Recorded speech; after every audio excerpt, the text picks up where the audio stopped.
నోవహు తాత దేవుని మాట విన్నాడు, పెద్ద ఓడను ప్రేమతో కట్టాడు. వానలు వస్తాయంటూ చెప్పిన దేవుని ఆజ్ఞలను పాటించమన్నాడు. జంటగా జంటగా వచ్చాయే జంతువులు, ఓడలోకి నడిచాయే మెల్లగా. ఏనుగు, సింహం, జిరాఫీ, పావురము అందరూ పాడారే దేవుని స్తుతి హో. పులిబాబు నడిచింది టప్ టప్ టప్, ఎలుగు బంటి పాడింది club clap clap clap clap. కోతి మేడం డాన్స్ చేసింది, గుర్రమని గుర్రం ముందుకెళ్ళింది.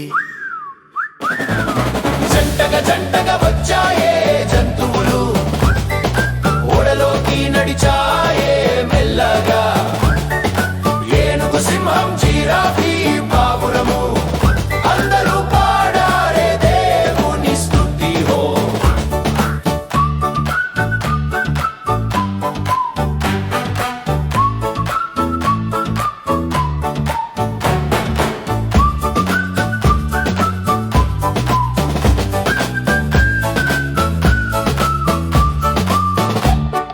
నోవహు కుటుంబం ప్రార్థన చేసినారు, దేవుడు వారికి రక్షణ ఇచ్చారు. నీళ్లు తగ్గాక ఇంద్రధనుస్సు ఇచ్చి ప్రేమ వాగ్దానం మాకు ఇచ్చారు. మనము దేవుని మాట వినాలి,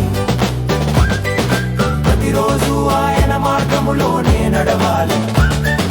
నోవహులాగా విశ్వాసం పెంచుకొని యేసయ్యను ఎప్పుడూ స్తుతించాలి. జంటగా జంటగా వచ్చాయే జంతువులు,